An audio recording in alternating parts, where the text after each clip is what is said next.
เบิร์ดล้างรถรับส่งนักเรียนใกล้จะเปิดแล้วโรงเรียนเตรียมรถนักเรียนรอไว้แทบทุกเช้าเลยช่วงนี้ทำทุกวันเพราะช่วงสายๆถึงตอนวันถึงตอนบ่ายตอนเย็นเลยสักลายทุกวันเมื่อหลายวันก่อนเอาหลังคาที่ต่อท้ายรถนักเรียนไปหุ้มมาใหม่จัดไปสีแดงเลยเอาให้แดงทั้งคันก็ตั้งแต่เอารถไปตรวจสภาพต่อทะเบียนไปกับขี่กูก็ขาดพอมีเวลาว่างวันครึ่งวันกูก็ไปทำหมดเนี่ยไม่ทำก็ไม่ได้รถคันนี้รักมากรถคันแรกของกูเลยเดี๋ยวจะเล่าให้ฟังเมื่อก่อนเนี้ยกูก็เป็นลูกจ้างทำงานโรงงานทั่วไปจะมีสักลายบ้างก็นานๆสักทีเดือน2 เดือนสักครั้งหนึ่ง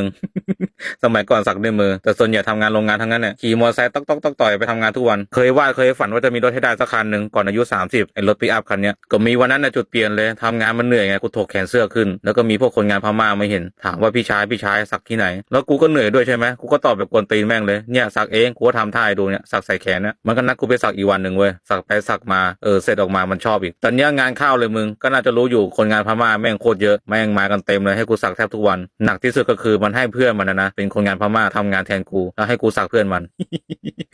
โอ้ก็ทำแบบนี้ทุกวัน3-4 เดือนได้มั้งเงินนี้แม่งเต็มกระเป๋าเลยแล้วก็ไปดาวน์รถคันนี้มา50,000นะสมัยนั้นถือว่าแพงนะรถคันเก่าด้วยแล้วแถมดาวเยอะกูก็เลยส่งถูกๆไงก็กูทำงานโรงงานแม่งเดือนยังไม่ถึง10,000เลยตอนนั้นนะทีแรกกูก็คิดถ้ากูสักลายทุกวันแบบเนี้ยให้พวกพม่านะก็น่าจะมีรายได้ทุกวันผมไม่เดือดร้อนอะไรแต่แม่งก็มีจุดเปลี่ยนอีกโรงงานเจ๊งในชิบหายคนงานพม่าแม่งหนีไปทำงานกรุงเทพกันหมดตอนนี้กูก็มีรถไงมีหนี้ด้วยต้องส่งรถทำไงแต่ทีเนี้ยก็ขายของตามตลาดนัดทั่วไปขายไม่ดีดิชิบหายแรกๆก็ขายดีอยู่หรอกขายของตลาดนัดยังไม่ได้ขายกันง่ายๆนะเว้ยแล้วก็มีจุดเปลี่ยนอีกแม่ค้าที่ขายของข้างๆกันน่ะเขาวิ่งรถนักเรียนอยู่ด้วยแล้วก็บ่นว่าวิ่งไม่ดีเด็กนักเรียนมันน้อยกูก็เลยขอรับช่วงต่อเขาก็ขายให้กูนะเว้ยเป็นเส้นทางวิ่งนักเรียนแล้วก็เด็กน้อยบนรถไม่กี่คนกูก็ไม่มีตังค์หรอกกูอาศัยพ่อให้เขาแล้วสุดท้ายกูก็ได้วิ่งรถนักเรียนก็วิ่งไปวิ่งมาลำบากอยู่กว่าเด็กจะเต็มรถจนถึงทุกวันเนี้ยมึงเชื่อกูเหอะทุกคนแม่งมีจุดเปลี่ยนเหมือนกันหมดเนี่ยแต่บางคนไม่ได้สังเกตไงมันอยู่ที่มุมมองว่ะอะไรที่กูคว้าได้หยิบได้กูเอาหมดเนี่ยเบอร์สักลา